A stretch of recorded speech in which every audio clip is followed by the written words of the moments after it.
penolong yang selalu setia, memenuhi keperluanku. Tak pernah dia mengecewakan.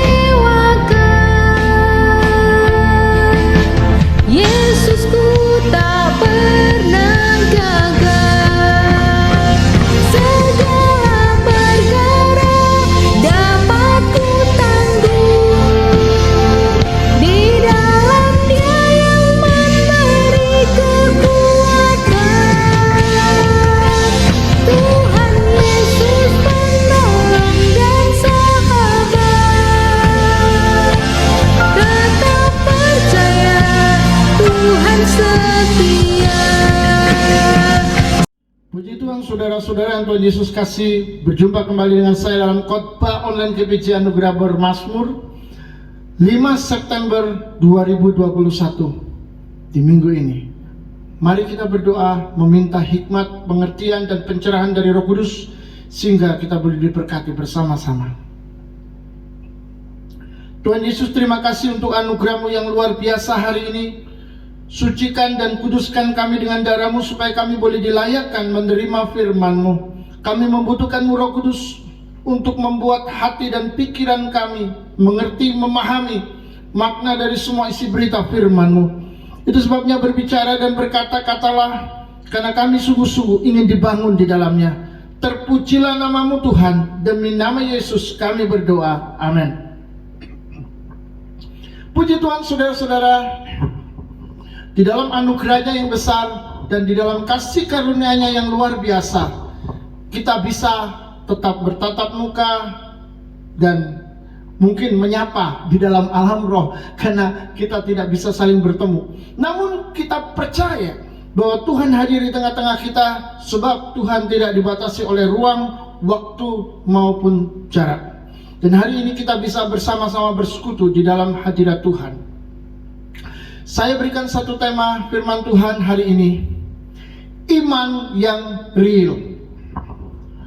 Suatu hari saya bertanya kepada seorang ibu, jika suatu hari waktunya habis, seperti yang terjadi kepada orang lain dan yang juga pasti akan saya alami juga, apakah dia yakin bahwa dia akan masuk ke surga? Ibu ini diam sejenak dan berpikir, lalu berkata, tidak tahu. Namun ibu ini, saudara-saudara, setiap minggu pergi ke gereja, dia berbakti di sana. Namun dia tidak mengerti, dia tidak memiliki pengertian, pengetahuan yang jelas tentang arti iman yang sesungguhnya. Iman itu dianugerahkan dari atas sehingga bisa menembus pintu sorga. Banyak orang pergi beribadah setiap minggu ke gereja, tetapi hidup di dalam kemiskinan kasih karunia, hanya karena mereka belum dicerahkan, mereka belum mendapatkan pengertian. Maka itu adalah tugas orang-orang percaya yang memiliki iman yang real dalam hidupnya untuk mengajarkan dan memberitakan kepada siapa saja yang membutuhkannya. Tapi saudara, ibu ini bukanlah satu-satunya. Masih banyak yang belum bersungguh-sungguh, yang belum mengerti. Dan Tuhan akan memberikan kepada orang-orang yang mencari Dia untuk menjadi kaya di dalam anugerahnya. Apakah iman yang real? Mari melihat pada kata yang terkait. Yang pertama, realisasi. Proses menjadikan nyata. Kata yang kedua, terrealisasi, dapat diwujudkan. Dan yang ketiga adalah real itu sendiri, yang artinya adalah nyata. Iman bukan sebuah proses lagi atau yang dapat diwujudkan lalu berhenti hanya sampai di pikiran kita. Tetapi iman itu harus terbukti dan termanifestasi dalam sebuah tindakan yang nyata. Rasul Yakobus berkata, iman tanpa perbuatan adalah mati. Itu seperti dua mata uang, dua sisi mata uang, kiri dan kanan. Kalau saudara hapus satu sisi, maka saudara tidak akan pernah bisa menggunakan uang itu untuk belanja. Tidak bisa dipergunakan untuk sebuah transaksi jual beli. Atau bahkan saudara akan ditangkap karena sedang mengedarkan uang palsu. Jadi saudara-saudara, iman dan perbuatan adalah satu paket. Iman kita itu dibuktikan, termanifestasi secara nyata melalui perbuatan-perbuatan kita. Mari kita buka di dalam surat Yakobus pasal 2 ayat 17. Demikian juga halnya dengan iman. Jika iman itu tidak disertai perbuatan, maka iman itu pada hakikatnya adalah mati. Iman adalah dasar kepercayaan yang ditujukan kepada Allah yang tidak dapat kita lihat dengan mata jasmani kita, tapi kita percaya Dia ada dan sedang berinteraksi dengan kita. Kalau ada seseorang berdoa atau menyembah Tuhan tetapi tidak percaya bahwa Tuhan itu ada, maka sebenarnya dia sedang datang kepada Tuhan tanpa iman, dan tanpa iman itu adalah dosa. Saudara-saudara, pernahkah Anda berada di dalam titik terendah di dalam hidup Anda? Seakan harapan hilang dan Anda benar-benar merasa tidak berdaya. Seorang gadis menangis di atas atap rumahnya karena daerahnya terendam banjir, dan tentunya rumahnya tenggelam juga. Jika saudara berada di posisinya, bagaimana? Saudara menjadi perempuan itu dan berada di atas atap. Mungkin ada komentar, wah, dia ini adalah perempuan yang lemah, cengeng, bukan tipe perempuan yang kuat. Tapi mari saudara kita berpikir sejenak, jika kita berada di posisinya, sedang berada di atap rumah, kita mau makan apa jika air tidak segera berhenti? Dan jika air terus naik ke atas, kita bisa mati. Lalu uang untuk merenovasi rumah ada di mana kalau tidak punya uang? Saudara, pikiran-pikiran seperti itu membuat seseorang bisa mengalami panik, stres, khawatir, takut akan masa depannya. Itu sebabnya menurut saya adalah wajar jika dia menangis. Karena tidak semua orang sama. Ada orang yang sudah masa bodoh, tidak mau memikirkan itu. Tapi mereka yang benar-benar terikat langsung dengan keberadaannya, dan dia merasa dia sedang berada dalam keadaan yang sangat buruk, tentu saja tangisan atau air mata itu bisa keluar. Dan bukan cuma gadis ini, ada seorang bapak juga yang ada di rumah sakit dan sedang menggunakan respirator. Respirator adalah sebuah alat pernafasan yang dihubungkan dari leher yang dilubangi, dimasukkan ke dalam dan ke mulut. Artinya alat ini membantu dia bernafas.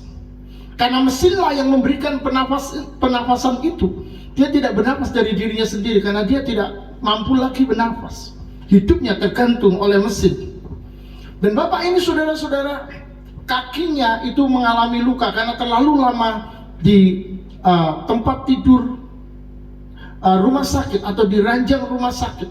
Kakinya juga sudah tidak bisa digerakkan lagi. Seakan-akan dia mengalami kelumpuhan karena terlalu lama di sana.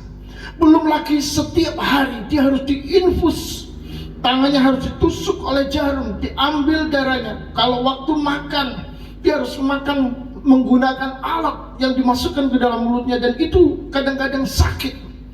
Saudara, dia sudah tidak tahan lagi dan dia berkata, lebih baik mati saja. Mengapa?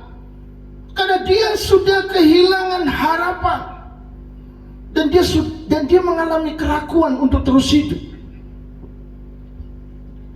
Tiba-tiba seorang teman yang sudah lama tidak bertemu masuk dalam WA saya dan bahkan ke rumah saya, tapi saya tidak sedang berada di rumah.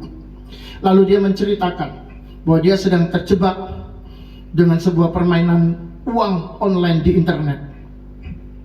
Saudara-saudara, saya bisa merasakan ketakutannya dan rasa stresnya dari cara dia menyampaikan persoalan. Yang dia butuhkan hanyalah sebuah suntikan dana agar bisa terus bermain dan menarik uang. Sementara itu, saya sedang berpikir bahwa dia sedang ditipu oleh orang, tapi dia tidak berdaya menghentikannya. Persoalan yang ada di sekeliling kita banyak sekali macam dan bentuknya, dan kita ingin semuanya selesai secara instan. Namun seringkali itu di luar harapan dan prediksi-prediksi kita. Kita meramalkan, jika saya begini akan begitu, jika saya begitu akan begini. Kita berpikir dengan cara ini akan ada jalan keluar, semuanya akan terselesaikan. Tapi seringkali itu meleset semua dan kita tidak tahu lagi harus berbuat apa. Adakah hari-hari ini persoalan saudara sedang meruncing dan saudara sedang tertekan luar biasa?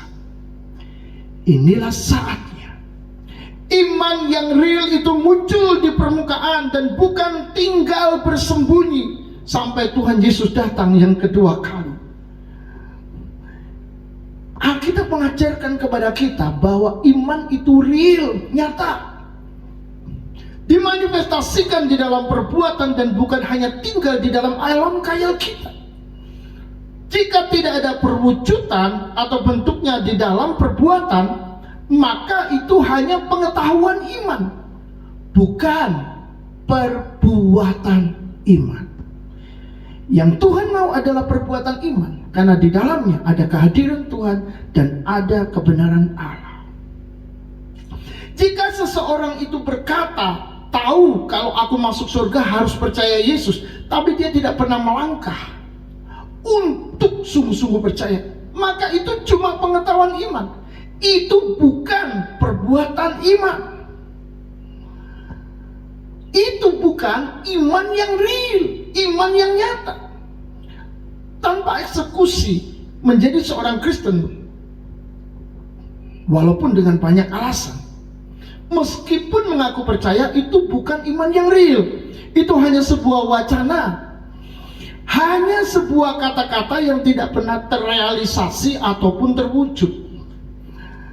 Saudara-saudara, suatu hari seorang ibu datang minta anaknya didoakan karena terkena kanker getah bening. 2 atau 3 hari kemudian dia membawa anaknya pergi ke dukun. Ini adalah contoh dari yang namanya komedi iman. Bukan cuma ada stand up komedi atau acara komedi, tapi juga ada komedi iman yang sekarang ini sedang berlangsung. Di tengah-tengah masa sukar pun banyak orang yang masih menjadi aktor iman dan bukan pelaku iman. Apa bedanya aktor iman dan pelaku iman? Kalau aktor iman, dia hanya bisa berakting seakan-akan seorang yang rohani, seorang yang sungguh-sungguh percaya Tuhan, seorang yang benar-benar memperhatikan hal-hal rohani. Ini aktor, saudara, dan banyak sekali. Tapi kalau pelaku iman, dia tidak peduli dengan semuanya itu. Bukankah Tuhan Yesus berkata bahwa orang Farisi menggunakan jumbai-jumbai panjang, lalu berdoa di pasar-pasar supaya dilihat orang? Ini aktor iman. Tapi seorang pelaku iman, dia tidak peduli dengan yang namanya kemuliaan, yang namanya nama besar, yang namanya kehormatan. Tidak penting, karena bagi dia yang penting adalah dia sedang mengejarkan, dia sedang melakukan apa yang menjadi kesenangan Tuhannya, kesenangan Tuhan di dalam kehidupannya. Dan itulah yang disebut dengan pelaku iman. Saudara, iman bukanlah sebuah kata indah yang meyakinkan orang, tapi iman adalah perbuatan yang diproyeksikan di dalam sebuah kehidupan yang terlihat. Iman itu nyata, iman itu terlihat, iman itu tidak bersembunyi. Nicky Chris, seorang gembong mafia yang mengaku tidak pernah menangis karena hatinya yang sangat keras. Ia adalah penjahat yang suka membakar, merusak, dan menyakiti musuh-musuhnya. Tidak ada kejahatan, tidak ada hari tanpa kejahatan baginya.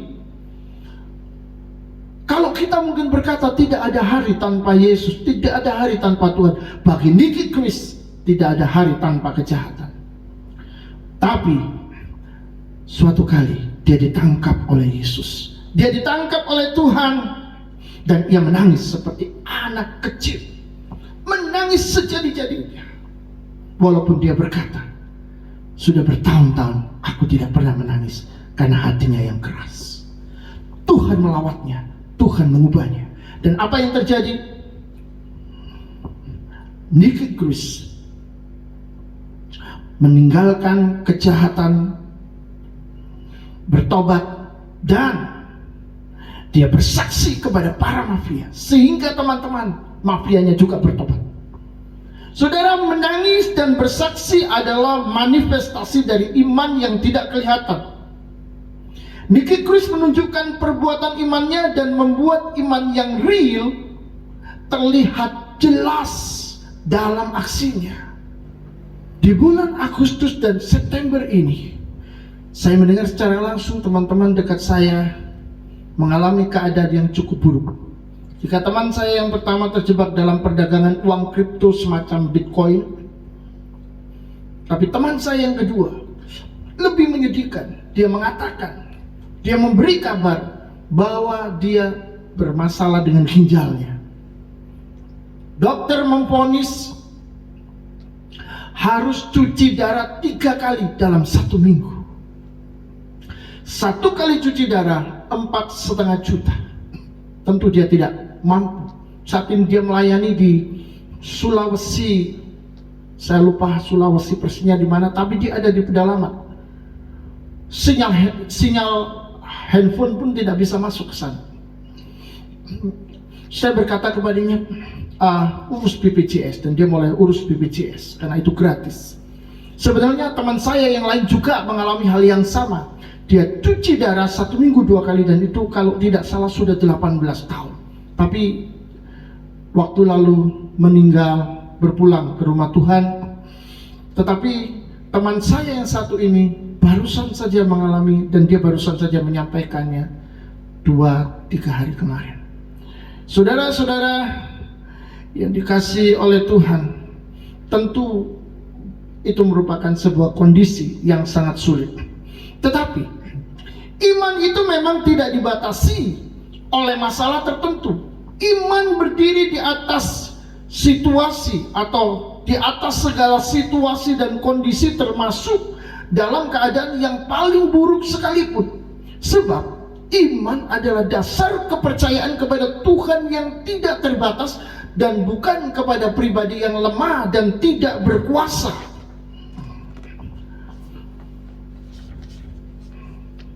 Ada 3 hal yang harus kita ingat bersama. Yang pertama, iman dianugerahkan dari atas dan sanggup menembus pintu surga. Itu bukan berasal dari usaha kita sendiri, sehingga kita tidak perlu mengusahakan, tapi menerima iman dan hidup di dalamnya, hidup dengan iman itu. Yang kedua, iman yang real bukanlah sebuah proses yang belum jadi, meskipun kita membaca bahwa iman itu dapat bertumbuh. Tapi Tuhan Yesus memuji iman yang besar pada seorang perwira yang bukan orang Israel. Namun Tuhan Yesus tidak pernah menuntut kita untuk memiliki iman sebesar gunung, melainkan iman sebesar biji sesawi yang dapat memindahkan gunung. Yang ketiga, saudara, iman yang real bukanlah pengetahuan iman, tetapi perbuatan iman yang nyata, dan bukan hanya sekedar wacana. Bukan sekedar wacana. Iman itu nyata, iman itu ada di dalam kehidupan ini. Iman itu diberikan kepada Tuhan, dianugerahkan Tuhan kepada kita. Kalau saudara menggunakannya, maka saudara akan melihat bahwa jalan saudara jelas karena Tuhan ada menyertai saudara dan saya. Amin. Tuhan memberkati. Penolong yang selalu